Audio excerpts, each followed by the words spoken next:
Selamat pagi, Bapak Ibu Saudara sekalian yang kami kasih dalam Tuhan Yesus Kristus. Selamat berjumpa kembali dengan kami dari Restoration Christian Church di Los Angeles.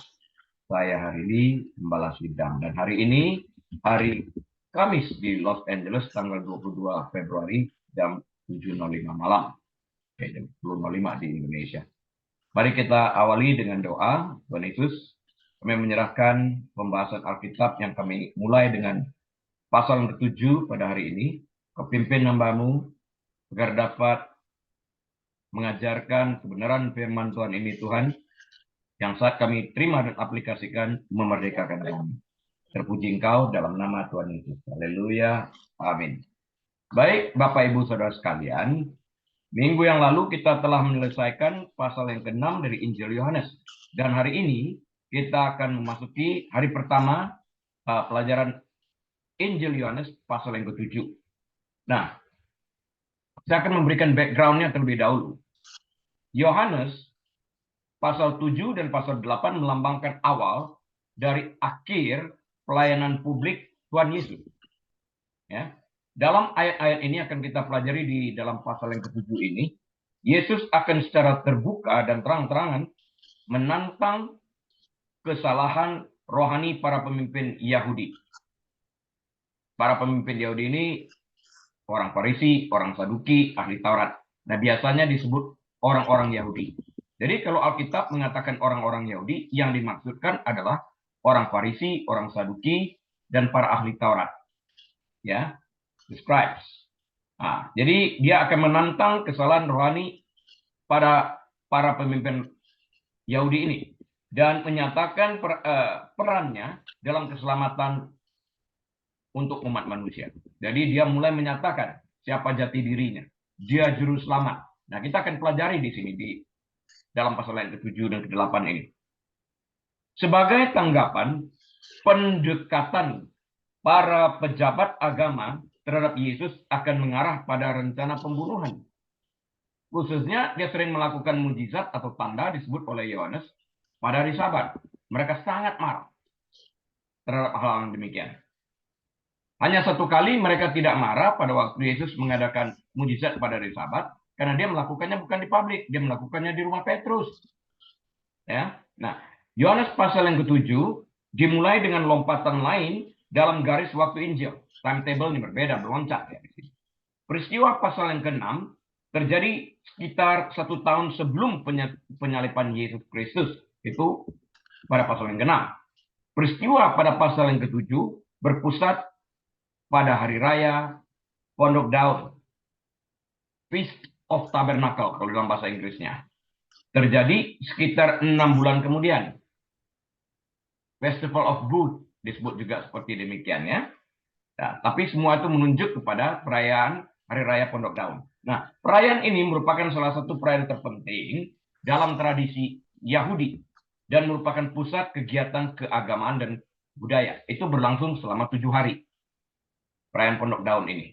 Ya, 7 hari. Mereka mengenangkan kembali masa Exodus, bagaimana mereka keluar dan sebagainya ini. Nanti kita pelajari. Nah, apa yang dilambangkan dengan Hari Raya Pondok Daun? Jadi Hari Raya Pondok Daun itu melambangkan apa? Sukot adalah hari libur yang diperintahkan Taurat yang dirayakan selama 7 hari. Sukot, Feast of Tabernacle, Feast of Booths, semua itu adalah hari raya Pondok Daun. Bahasa Inggrisnya macam-macam. Ya, jadi Sukot adalah hari libur yang diperintahkan Taurat yang dirayakan selama 7 hari. Dimulai pada hari ke-15 bulan Tishrei. Tishrei biasanya terjadi kira-kira pada bulan September Oktober kalender kita ya, pada kalender Gregorian ini. Nah, ini adalah salah satu dari 3 perayaan ziarah di mana orang-orang Israel yang diperintahkan untuk melakukan ziarah ke Bait Suci di Yerusalem. Jadi pada hari raya tertentu ini mereka harus pergi ke Bait Suci di Yerusalem. Nah, Yesus akan hadir di sana. Nah, 3 perayaan ziarah di dalam Alkitab Ibrani adalah Pesach.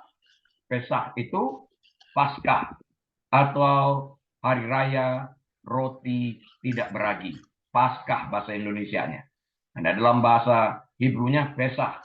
Nah, yang berikutnya itu adalah Shavuot, hari raya mingguan. Dan yang ketiga itu adalah Sukkot atau hari raya pondok daun. Sukkot disebut juga. Sukkot, Sukkot. 2K-nya, hari raya pondok daun. Mereka secara kolektif dikenal sebagai Shalosh Regalim.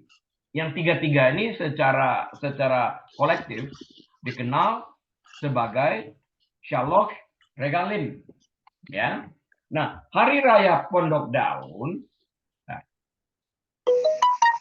hari raya pondok daun, Feast of Tabernacles, atau disebut juga Booth, atau disebut juga Sukkot, ya, adalah festival ziarah tahunan besar ketiga ketika orang-orang Yahudi berkumpul di Yerusalem, tidak hanya untuk mengingat penyediaan Tuhan di padang gurun saat Tuhan membimbing mereka keluar dari perbudakan di tanah Mesir, tetapi juga untuk menantikan zaman mesianis yang dijanjikan ketika semua bangsa akan berduyun-duyun ke Yerusalem untuk merayakan dan menyembah Tuhan.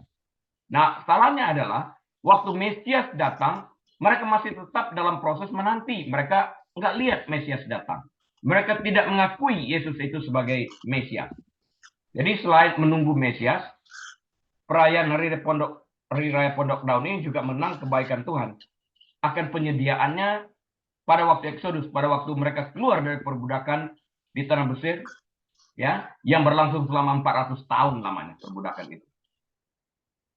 Nah, bagian ini dimulai dengan keluarga Yesus yang mengejek Yesus atas kejadian yang terjadi di pasal 6. Mereka berasumsi bahwa seseorang yang mencari publisitas, pikiran mereka, Yesus mencari publisitas, Yesus mencari panggung. Itu pikiran mereka, ya. Jadi mereka berasumsi bahwa seorang yang mencari publisitas dan ketenaran harus melakukan tanda petik trik sulapnya. Mereka melihat itu sulap, itu adalah mujizat, ya. Jadi mereka beranggapan Yesus harus pergi ke festival Hari Raya Pondok Daun ini untuk mempertunjukkan kebolehannya kalau dia ingin mencari panggung. Padahal Yesus telah menjelaskan, no. Aku tidak mencari panggung, aku tidak mencari publisitas, aku tidak mencari orang-orang yang boleh melihat kebolehanku. Bukan. Tapi aku justru datang untuk menyatakan diriku sebagai Mesias. Pribadi yang membayar upah dosa manusia, yang jika ada orang yang percaya kepada figur Mesias ini, upah dosa mereka dibayar karena mereka beriman kepada Mesias dan mereka diselamatkan. Ya, tapi orang-orang Yahudi ini nggak melihat kebenaran ini. Yang lalu kita belajar juga, papa mamanya kan kita tahu, Yusuf kan, Maria kan, anak tukang kayu itu kan, familiar. So he cannot be the Messiah. Itu pikiran mereka. Mereka lupa bahwa semuanya itu tertulis di dalam kitab perjanjian lama, di dalam Torah mereka tertulis semuanya. Termasuk tentang anak darah yang hamil ini, menunjuk kepada Maria. Mereka nggak melihat itu di dalam hal ini. Mereka langsung menolak. Mereka menolak untuk mendengar, mereka menolak untuk menerima kebenaran, dan akibatnya, jika kebenaran ditolak, mereka tidak akan pernah mendapatkan kebenaran lagi. Itu masalahnya. Ya. Saudara-saudara yang disebutkan di sini, maksudnya saudara-saudara Yesus, menurut penafsiran yang masuk akal adalah saudara tiri Yesus. Artinya saudara-saudara yang lahir setelah dia. Yesus lahir di mana Maria dan Yusuf tidak melakukan intimasi sebagai suami istri. Disebutkan di dalam Alkitab. Tapi Yesus dikandung oleh Roh Kudus. Nah, setelah Yesus lahir, mereka melakukan hubungan suami istri dan lahirlah anak-anak ini yang menjadi saudara tiri Yesus ini. Ya. Jadi secara daging, secara urutan keluarga, saudara tiri. Tapi kalau kita lihat silsilahnya itu, secara benarnya, Yesus kan bapaknya itu bukan Yusuf. Yesus bapak itu adalah Allah Bapa. Sedangkan garis keturunan dipengaruhi oleh bapak. Nah, anak-anak yang lahir setelah Yesus itu dipengaruhi oleh genetik daripada Yusuf. Sedangkan Yesus tidak menerima genetik daripada Yusuf. Ya, kita harus jelas dulu di sana. Nah, saudara-saudara disebutkan di sini menurut penafsiran yang masuk akal adalah saudara tiri Yesus secara harafiah di sini. Artinya mereka adalah anak kandung Maria. Namun Yesus masih peka terhadap jadwal Tuhan. Dia mengikuti God's timetable. Selalu. Ingat nggak? Waktu mujizat pertama yang dilakukan, air dirubah menjadi anggur. Ibu, kamu mau apa? Waktuku belum sampai. Di sana dikatakan. Ya, dia bekerja sesuai dengan God's timetable. Dia dalam hal ini. Dia nggak seenak-enaknya aja. Enggak. Jadi Yesus masih peka terhadap God's timetable atau jadwal Tuhan. Dan memilih untuk tidak pergi ke pesta perayaan Pondok Daun ini. Bersama-sama dengan mereka. Juga agar jangan menimbulkan kehebohan di sana. Sebaliknya, dia pergi belakangan dan sendirian agar dapat lebih berhati-hati dan tidak menimbulkan kehebohan. Karena dia tahu, waktu dia datang di sana, orang sudah sempat melihat mujizatnya, orang akan berduyun-duyun, bukan karena pribadi dia sebagai Mesias, tapi adakan sulap lagi dong, mujizat lagi dong, beri makan 5.000, kayak lalu lagi dong, beri makan gratis lagi dong, ubah lagi dong, air menjadi anggur, dan sebagainya, dan sebagainya. Mereka hanya tertarik kepada hiburan yang disebut sebagai mujizat ini. Dan mereka lupa melihat pesan yang tersembunyi di dalam mujizat yang diadakan itu. Itu yang kita pelajari yang lalu. Mereka harus mengerti artinya itu. Ya, kebijaksanaan ini hanya bertahan beberapa hari. Yesus akan mulai mengajar dan berkhotbah di Yerusalem pada pertengahan perayaan seminggu itu. Jadi sudah 3 hari dia akan mulai mengajar di Bait Allah. Nah, dalam wacana ini Yesus akan mengkritik kemunafikan para pemimpin agama Yahudi. Kritik ini bersama dengan reputasinya yang mapan dalam hal apa? Dalam hal mujizat akan menciptakan krisis kepercayaan pada orang-orang Farisi. Orang lebih memandang kepada Yesus, draw attention di dalam hal ini.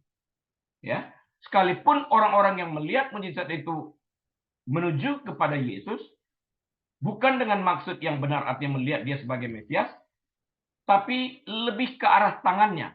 Adakan mujizat perbanyak makanan dong, dan sebagainya ini. Ya, bukan kepada pribadi Yesus. Karena itu Yesus mengatakan, aku tahu engkau datang mencariku, bukan karena aku. Artinya bukan aku sebagai Mesias, tapi karena engkau telah makan roti itu. Karena itu dia katakan, carilah makanan yang tidak membawa kepada kebinasaan, tapi kepada kekekalan. Akulah roti hidup yang turun dari surga. Jadi konteksnya seperti itu. Nah, mujizat-mujizat ini menimbulkan krisis kepercayaan pada orang-orang Farisi, orang-orang Saduki, dan ahli-ahli Taurat yang disingkat sebagai orang Yahudi. Dari sudut pandang masyarakat, hanya ada 3 kemungkinan. Berapa kemungkinan? 3 kemungkinan. Pemimpinnya terlalu lemah untuk menghentikan penghujat karena mereka menganggap Yesus sebagai penghujat, ya, terlalu bingung untuk berbuat apapun, atau mereka menerima tuntutannya. Cuma ada 3 kemungkinan di dalam hal ini. Mereka terlalu lemah dalam menghadapi Yesus yang dianggap sebagai seorang penghujat, atau mereka bingung melihat segala mujizat yang Yesus lakukan, atau mereka menerima tuntutannya dengan mengatakan, aku bukan melakukan sesuatu yang jasmani, tapi rohani, menyelamatkan orang. Aku Mesias. I am Mesias. Aku juru selamat. Ya, hal ini hanya menambah semangat para pemimpin agama untuk membungkam Yesus secara apa? Secara permanen. Udahlah, diamlah. Sepanjang pasal ini, yaitu pasal 7, Yesus menimbulkan rumor, diskusi, dan akhirnya perdebatan di antara orang-orang. Nah, telah kita pelajari ini, akhirnya berkelahi. Perpecahan yang disebabkan oleh perkataan Yesus, bahkan akan meluas hingga ke para pemimpin agama itu sendiri. Pecah. Antara orang Saduki dan orang Farisi demikian. Ya, orang Farisi percaya kebangkitan, orang Saduki tidak. Kesempatan ini juga dipergunakan oleh Paulus. Kita tahu tentang itu. Nikodemus, orang Farisi ya, orang yang sama yang berbicara dengan Yesus di pasal yang ketiga akan meminta proses hukum sebagai tanggapan teman-temannya mengejeknya dan menolak sarannya. Ya. Hal ini menjadikan pasal 7 sebagai bagian yang penting untuk memahami orang-orang Farisi khususnya. Ada apa sih? Teladan mereka merupakan peringatan tentang bagaimana kesombongan, ketidaktahuan, dan tradisi dapat menyebabkan kebutaan rohani. Enggak tahu, tapi berlagak tahu. Mereka begitu bangganya karena hukum Taurat diturunkan kepada orang Israel melalui Musa. Yesus juga beberapa kali menantang mereka. Kami keturunan Abraham. Kalau kamu sungguh keturunan Abraham, kenapa kamu mau menista aku? Tentang aku, Abraham berkata-kata di dalam hal ini. Coba ditantang dan disadarkan, tapi nggak bisa sadar. Ya, karena mereka sudah membuat keputusan mereka. Pernah perhatikan nggak orang yang datang kepada sebuah meeting, kalau dia sudah membuat keputusan, dia tidak ingin mendengarkan. Dia hanya mendengar tanpa mendengarkan, menunggu gilirannya, dan kemudian berbicara tanpa mau membuka hati untuk menerima atau menelaah, memikirkan apa yang disampaikan oleh orang lain. Mereka membuat keputusan. Jawaban is no. Whatever you say, my answer is no. Ini nggak baik di dalam hal. Tujuan orang berargumen, berdialog, adalah untuk menemukan kebenaran yang absolut, bukan untuk benar-benaran. Itu penting di dalam hal ini. Ayat terakhir yang terkait dengan pasal yang ke-7 dari Yohanes pasal yang ke-7 ini memulai kisah Yesus dan wanita pezina. Yohanes 7 ayat 53 dimulai di sana sampai peralihannya ke Yohanes 8 ayat yang ke-11. Nah, kebanyakan sarjana teologi maksudnya, percaya bahwa bagian ini adalah kisah otentik dan terilhami mengenai peristiwa nyata. Nah, namun mereka juga percaya bahwa hal ini pada awalnya tidak ditemukan di bagian tertentu dalam kitab suci. Ayat 12 dari Yohanes pasal yang ke-8 tampaknya mengalir secara alami dari ajaran Yesus di sini ketika dia terus menyatakan perannya sebagai Mesias dengan menggunakan berbagai metafora. Nah, sebagai Mesias dia ingin menyampaikan bahwa dia hadir untuk membayar upah dosa mereka sehingga manusia tidak perlu lagi menderita. Bahkan dalam Yeskiel, dalam kitab perjanjian lama, Yahweh Allah Bapa itu sendiri berkata, apakah aku suka, senang terhadap kebinasaan daripada orang-orang munafik? Oh, sama sekali tidak. Bagiku lebih baik orang munafik ini, orang jahat ini, orang wicked person ini bertobat dan diselamatkan. Nah, itu akan adanya pada orangnya. Dari sisi Bapa yang mengirim Yesus, I want the wicked to repent, so they don't need to perish, but have everlasting life granted in repentance. Di dalam hal ini. Nah, repentance artinya menghasilkan buah yang sesuai dengan pertobatan, tindakan, bukan bibir.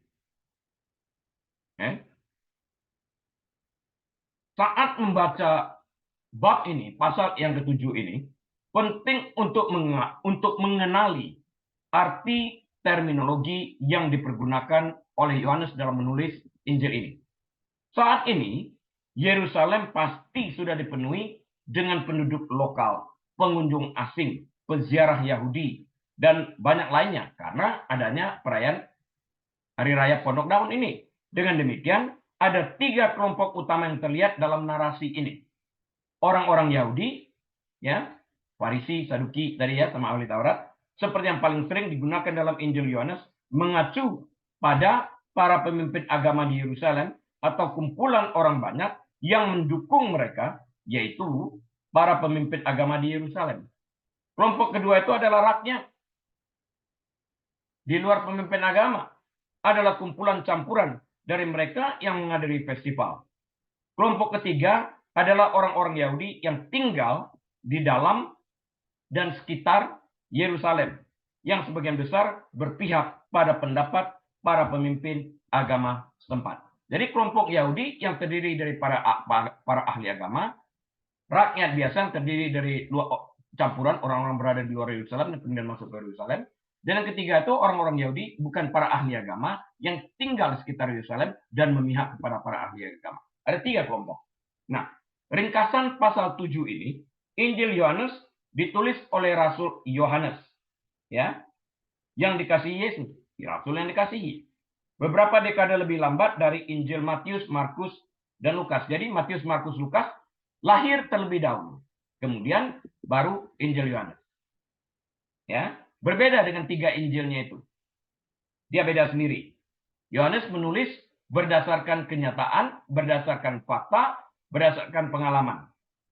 Ya, berbeda dengan yang 3 pertama ini. Penulis berasumsi bahwa pembaca sudah familiar dengan isi karya lainnya tersebut. Jadi Yohanes beranggapan, oke, orang karena sudah ada terlebih dahulu Injil Matius, Markus, Lukas, pasti orang sudah mengerti ini. Jadi yang nggak perlu diulang. Jadi banyak yang singkat, dia memberikan pengajaran-pengajaran pokoknya aja. Ada 7 mujizat cuma yang dituliskan oleh Yohanes, tapi semuanya menunjuk kepada Yesus sebagai Mesias. Jadi Yohanes menyajikan perspektif yang berbeda dengan penekanan lebih besar pada makna. Ya, Yohanes menggunakan 7 mujizat yang saya katakan tadi. Nah, mujizat-mujizat ini oleh Yohanes disebut sebagai tanda-tanda atau signs. Untuk membuktikan bahwa Yesus sebenarnya adalah inkarnasi Tuhan. Kita ingat itu. Dia dalam Yohanes 1 ayat 1. Pada mulanya ada firman. Firman itu bersama dengan Allah, dan firman itu adalah Allah. Dan dalam ayat 14 dari Yohanes 1, firman itu menjadi daging dan diam di tengah kita. Nah, dia menunjukkan inkarnasi. Allah menjadi manusia. Artinya, dalam Yesus kita temukan 100% manusia dan juga 100% Allah. Ya. Penulis berasumsi bahwa semua orang sudah tahu yang saya katakan tadi. Nah,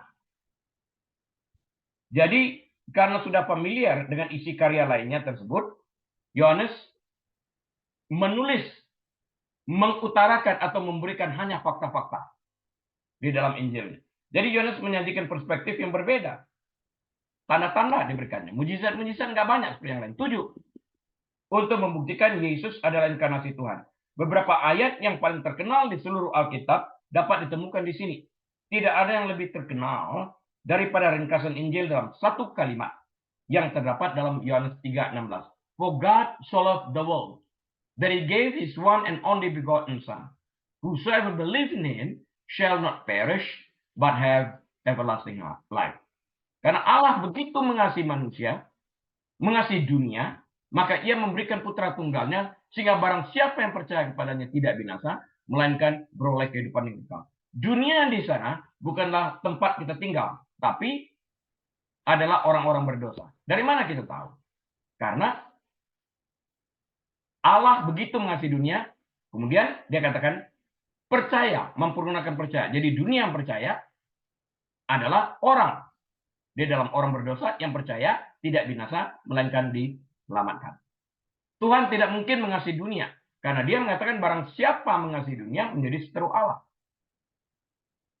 Dia berseteru dengan dunia ini. Karena dunia ini menghancurkan manusia.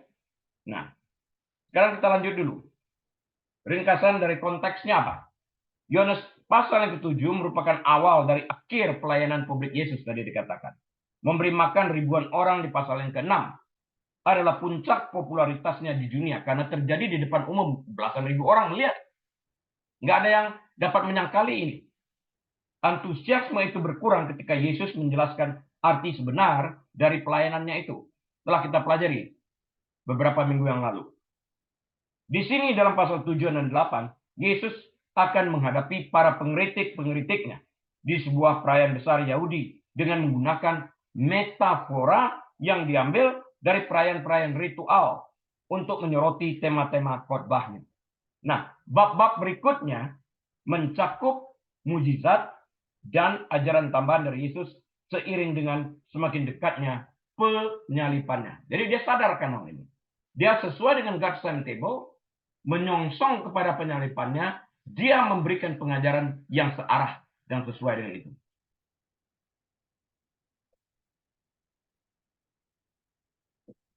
Sekarang kita masuk kepada Yohanes 7 ayat yang pertama. Kita mulai membahas ayat-ayat, ayat demi ayat ya. Jadi setelah kita bahas latar belakangnya, background. Sekarang kita mulai dengan Yohanes 7 ayat yang pertama. Ingat ya, Yohanes 3:16 itu kunci banget keseluruhan Alkitab. Ya, penting. Yohanes 7 ayat 1. Sesudah itu, Yesus berjalan keliling di Galilea. Oke. Sebab ia tidak mau tetap tinggal di Yudea. Karena di sana orang-orang Yahudi berusaha untuk membunuhnya. After these things, Jesus walked in Galilee. For he did not want to walk in Judea, because the Jews sought to kill him. Ya, dia nggak bisa terang-terangan lagi. Seperti ayat pertama, pasal 6, pasal 7, dibuka dengan pernyataan yang meremehkan. Jarak waktu antara akhir dari pasal yang kelima dan awal daripada pasal yang ke-6 adalah sekitar 6 bulan. Sedangkan pasal 6 itu dibicarakan 1 tahun sebelum penyalipan Yesus. Antara pasal 5 dan pasal 6 berjalan 6 bulan. Nah, di sini terdapat lompatan serupa. Dari masa Paskah hingga hari raya Pondok Daun, Yohanes 7 ayat yang kedua, hal ini menempatkan peristiwa-peristiwa dalam beberapa pasal berikutnya, sekitar 6 bulan sebelum penyalipan Yesus. Penting kita pelajarin ini. Ya. Ingat lagi ya. Di ayat yang pertama ini, perhatikan ini baik-baik. Tadi kita belajar tentang God's timetable. Waktu sesuai dengan rencana Tuhan. Lihat ini ayat 1. Sesudah itu Yesus berjalan keliling Galilea sebab ia tidak mau tetap tinggal di Yudea karena di sana orang-orang Yahudi berusaha untuk membunuhnya. Jadi dia bekerja sesuai bukan karena dia takut, tapi sesuai dengan God's timetable, sesuai dengan alur waktunya Tuhan, bukan alur waktu pribadinya. Kalau Yesus tunduk kepada alur waktu Tuhan, mengapa kita tidak? Karena itu kita waktu kita juga harus kita sesuaikan dengan waktu Tuhan. Kita tidak dapat mendahului Tuhan. Tiang awan dan tiang api. Waktu tiang awan dan tiang api bergerak dalam masa Eksodus, masa keluaran dari perbudakan, mereka bergerak. Waktu tiang api diam atau tiang awan diam, mereka pun diam. Mereka tidak dapat bergerak pada waktu tiang api diam. Dan jika mereka diam pada waktu tiang api bergerak, mereka juga ketinggalan. Jadi di dalam ini God's timetable. Sesuai dengan waktunya Tuhan. Ya, sesuai dengan derap langkahnya Tuhan, kita bergerak. Nah, Injil Yohanes menampilkan Yesus sebagai manusia yang selalu taat pada waktu garis Tuhan, pada garis waktu Tuhan, God's timetable, alur waktu Tuhan. Konflik dengan para pemimpin agama di Yerusalem tidak bisa dihindari, sehingga Yesus menghabiskan sebagian besar waktunya di Galilea, jauh dari pengaruh langsung mereka. Ngapain konflik? Buang waktu, mendingan kerja. Karena itu dia menyingkir ke tempat lain, sehingga dia dapat bekerja terus, memberitakan firman terus, menyatakan siapa jati diri di dalam ini. Karena kalau konflik, dia tidak dapat melakukan sesuai dengan perintah Bapaknya. Artinya, orang yang ingin melibatkan dia di dalam konflik, ada di dalam kontrol, dan dia dikontrol. Artinya dia tunduk kepada orang-orang ini. Karena itu dia nggak mau, dia keluar dari daerah itu, supaya nggak jadi konflik, sehingga dia tetap bergerak sesuai dengan God's timetable, atau alur waktunya Tuhan, garis waktunya Tuhan. Dengan demikian, dia tidak dapat dikontrol oleh orang-orang Farisi, Saduki, maupun orang-orang ahli Taurat ini, tapi tetap di bawah kontrol Allah Bapa. Ini luar biasa. Ya. Tentu saja ini hanya menunda hasil akhir. Pada akhirnya memang dia tetap disalibkan.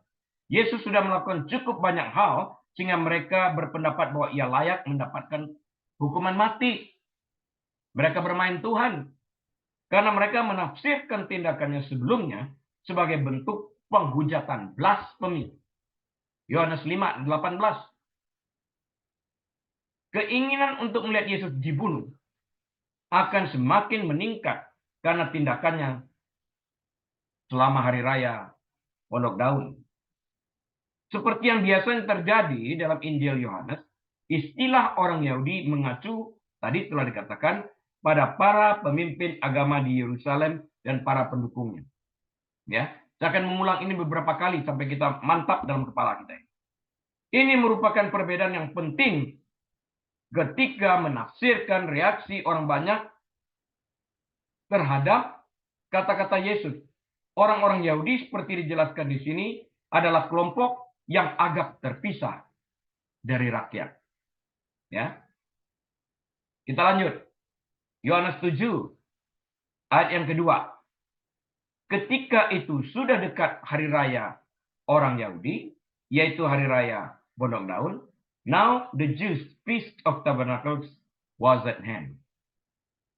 Ya. Lanjutan dari ayat yang pertama tadi. Pria Yahudi, artinya orang yang dewasa, laki-laki dewasa, diperintahkan untuk menghadiri beberapa pesta di Yerusalem setiap tahun sesuai dengan Ulangan 16 ayat 16. Ini konteksnya berasal dari Ulangan 16 ayat 16. Ya. Dalam pasal 5, salah satu pesta itulah yang membawa Yesus ke kota itu, di mana dia menyembuhkan seorang pria di kolam Bethesda. Yohanes 5, 1-9. Ingat penyembuhan seorang pria yang sudah 38 tahun menderita dan berbaring di atas tempat tidur. Yesus bertanya, mau sembuh? Ingat waktu itu? Ya, ingin tahu rahasia isi hati orang ini. Dan Yesus mengatakan, mau sembuh? Akulah si penyembuh, bukan kolam itu. Orang itu kan menjawab, setiap air bergoncang, nggak ada orang yang menurunkan aku. Dan aku didahului orang lain. Dia nggak bisa berjalan. Penyakitnya, kelumpuhan kelihatannya. Yesus mengatakan, mau sembuh nggak? Angkat tilammu. Jadi di dalam hal ini dia berkata, I can heal you at will. Aku dapat menyembuhkan kau anytime, setiap saat. Penyembuhan pria di kolam Bethesda itu. Artinya dia menunjukkan di dalam berita kesembuhan itu, kita baca, dia Allah. Bukan hanya dilihat, oh hebat ya, orang lumpuh berjalan. Iya, kita lihat itu. Tapi konteksnya apa? Orang ini 38 tahun. Tidak ada yang membawa turun ke dalam air. Dia atas perintah angkat tilammu berjalan. Itu hari Sabat. Artinya orang itu lupa melihat bahwa kuasanya sedemikian besar. At will dia bisa menyembuhkan orang ini. Ya, kenapa nggak bisa melihat arti daripada mujizat itu yang sesungguhnya? Why not? Gagal mereka di dalam hal ini. Ya. Dia menyembuhkan pria itu di kolam Bethesda. Kita katakan tadi Yohanes 5, 1-9. Berdasarkan garis waktu Injil Yohanes, perayaan itu adalah hari raya Pondok Daun. Peristiwa yang sama yang diperlihatkan di sini dalam pasal 7 dan 8. Yang tadi terjadi di dalam pasal yang kelima. Hari raya yang sama. Nah, hari raya Pondok Daun atau Booth, ya, adalah acara yang berlangsung selama 7 hari. Imamat 23, ayat 33 dan 34.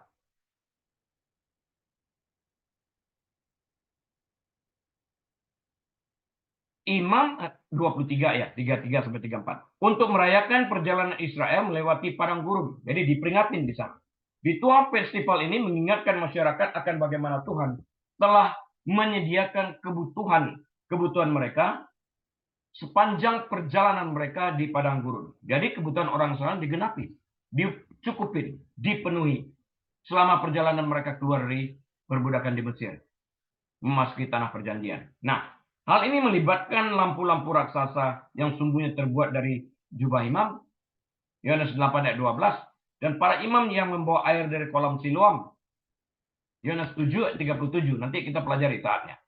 Ini masing-masing melambangkan tiang api, Keluaran 13 ayat 21, dan penjadian air dari batu.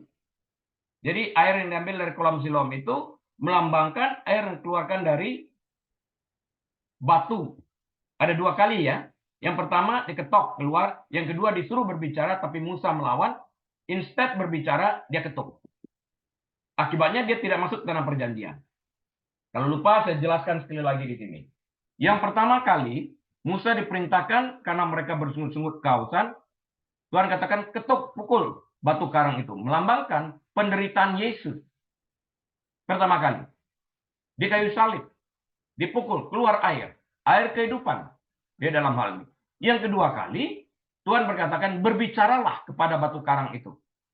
Waktu rakyat bersungut-sungut lagi haus. Musa dalam kemarahannya, haruskah kami mengeluarkan air bagi kamu? Dia pukul batu karang. Padahal Tuhan katakan yang kedua kali, ngomong. Kenapa salah? Karena pukul itu melambangkan kematian Yesus di kayu salib. Hanya 1 kali. Setelah itu dia harus berbicara. Artinya berbicara kepada Yesus yang telah bangkit. Nggak boleh pukul. Kalau pukul lagi berarti dia menyalibkan Kristus 2 kali yang tidak pernah terjadi dan tidak akan terjadi. Ini menyalahi kebenaran Alkitab. Karena itu dia mendapatkan hukuman. Kelihatannya simple. Dia mati di Gunung Nebo. Nggak bisa masuk. Cuma boleh lihat dari jauh. Dan kemudian, tapi tidak bisa masuk ke tanah perjanjian. Kelihatannya simple ya. Masa ya hukumannya begitu berat. Gara-gara disuruh ngomong, dia pukul. Iya. Karena hal ini menyalahi doktrin, pengajaran yang diajarkan oleh Yahweh itu sendiri, oleh Allah Bapa itu sendiri. Yesus hanya 1 kali menderita. Setelah menderita, mati, bangkit, titik. Kesempurnaan. Tidak perlu 2 kali. Sedangkan Musa merekonstruksinya dari sisi yang lain. Karena ini salah, dia mendapat hukuman. Tapi ini sesuai juga dengan pengajaran Alkitab. Musa itu melambangkan hukum. Yosua sebagai pengganti Musa melambangkan Yesus Kristus. Kita melihat hukum Taurat tidak dapat menyelamatkan orang. Hukum Taurat hanyalah sebagai tutor, tuntunan yang membawa kita kepada pengenalan daripada Yesus Kristus.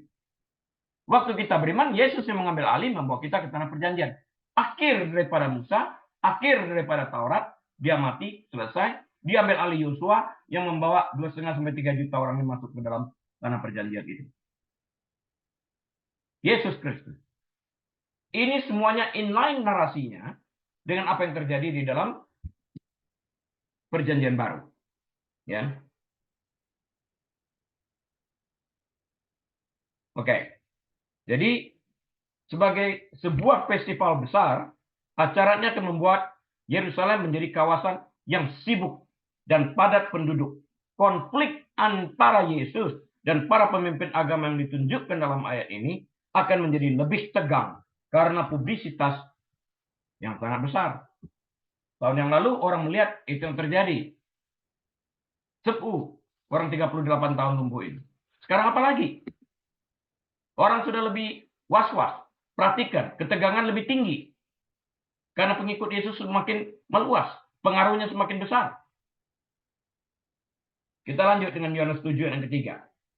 Maka kata saudara-saudara Yesus kepadanya, berangkatlah dari sini dan pergi ke Yudea, supaya murid-muridmu juga melihat perbuatan-perbuatan yang engkau lakukan. Ini sindiran. His brothers therefore said to him, depart from here and go into Judea, that your disciples also may see the works that you are doing. Ini kan dia beranggapan sebagai publisitas, cari panggung. Lihat, berangkat dari sini, pergi ke Yudea, supaya murid-muridmu juga melihat perbuatan yang kau lakukan. Kan mau terkenal kan? Cari panggung dong. Ini tempat yang besar. Hari Raya Pondok Daun. Ayat 3 sampai 5 menyajikan komentar yang menyedihkan dan menghasilkan kontroversi. Laki-laki yang dirujuk disebut sebagai saudara laki-laki Yesus, sebuah pernyataan yang bertentangan dengan gagasan bahwa Maria, ibu Yesus, adalah seorang perawan abadi. Jadi jangan dianggap saudara asli, saudara tulen seperti gitu ya. Satu ibu dan satu ayah. Enggak, saudara yang lahir setelah Yesus itu bapaknya Yusuf. Yesus bapaknya bukan Yusuf. Kita pisahkan itu. Ya. Istilah Yunaninya adalah adelphoi, yang dapat digunakan untuk merujuk pada rekan senegaranya. Seperti kita katakan brothers di sini. Rekan senegara kita. Ya. Artinya sesama Yahudi, sesama Amerika, sesama Indonesia. Serta saudara kandung. Dapat juga kita kan brothers di sana. Tergantung bagaimana cara kita mempergunakannya dalam konteks yang benar. Namun ungkapan yang sama digunakan dalam ayat-ayat seperti Matius pasal 12. Ayat yang ke-46. Dan Injil Markus pasal yang ke-6. Ayat yang ketiga. Dalam Injil Markus, saudara-saudara Yesus bahkan disebut namanya. Mazmur 69 ayat ke-8 mengacu pada anak-anak ibu, bukan anak-anak ayah. Lihat. Anak-anak ibu, bukan anak-anak ayah. Ini adalah ayat yang sama yang terlintas dalam pikiran ketika Yesus menyucikan bait suci dalam Yohanes 2 yang ke-16 yang telah kita pelajari. Mazmur 69 ayat 9 bercerita yang sama. Singkatnya, satu-satunya interpretasi yang masuk akal adalah bahwa mereka adalah saudara tiri Yesus yang sebenarnya secara fisik dan anak-anak dari Maria, ibu yang melahirkan Yesus, dipinjam kandungannya di dalam hal ini. Nah, saran yang diberikan di sini adalah agar Yesus pergi dan mengadakan tanda petik pertunjukan, adakan sebuah acara entertainment di Yerusalem. Cari panggung. Ini sindiran. Pemberian makan kepada 5.000 orang dari pasal 6 menarik banyak perhatian. Nggak bisa disangkal itu. Mengingat bahwa anggota keluarga ini tidak benar-benar percaya bahwa Yesus adalah Mesias. Yohanes 7 ayat yang kelima ya. Ini mungkin merupakan tanggapan sarkastik terhadap begitu banyak murid yang meninggalkan Yesus setelah khotbahnya di Kapernaum yang kita lihat di dalam Yohanes 6 ayat 66 yang kemarin ini kita bicarakan. Yesus bahkan tanya kepada ke-12 muridnya, nggak pergi sekalian ikutin mereka? Petrus jawab, engkaulah kebenaran itu. Kepada siapa lagi kami harus pergi? Kalau sumber kebenaran satu-satunya ditolak, nggak ada sumber kebenaran yang lain. Nggak ada. Sumber kehidupan satu-satunya ditolak, nggak ada kehidupan lain di luar itu. Nah, tradisi menyatakan bahwa salah satu dari saudara-saudaranya ini, yaitu Yakobus. Bukan Rasul Yakobus, tapi Yakobus anak Maria, ya, akan menjadi orang percaya dan menulis kitab Yakobus dalam Perjanjian Baru. Ada satu chapter cuma. Ya. Saudara laki-laki lainnya diyakini telah menulis kitab Yudas. Bukan Yudas Iskariot. Ini Yudas saudara Yesus. Ya. Setidaknya sebagian dari rasa tidak hormat ini mungkin disebabkan oleh keakraban. Sama-sama lihat lahir. Sama-sama ada dalam rumah.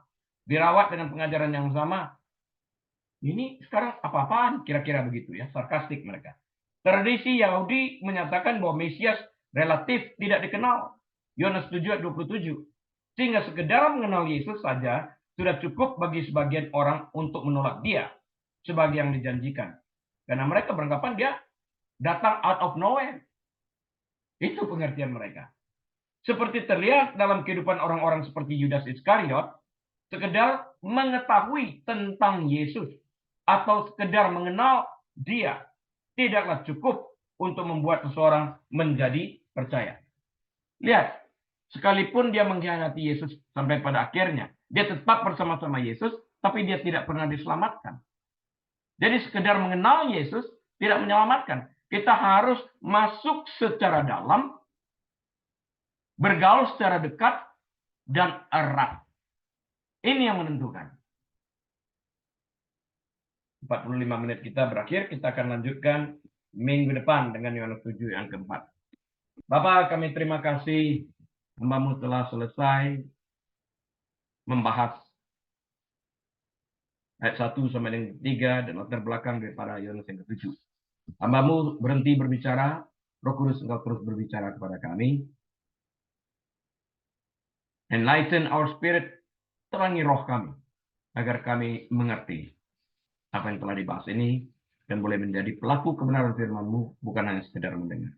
Bagimu segala kemuliaan saat ini dan sampai selama-lamanya. Syukur, berterima kasih untuk firman-Mu, di dalam nama Tuhan Yesus. Haleluya. Amin. Baik, Bapak Ibu Saudara sekalian, kita akhiri sampai di sini, dan atas izin Tuhan, kita akan sambung kembali minggu depan. Tuhan Yesus memberkati.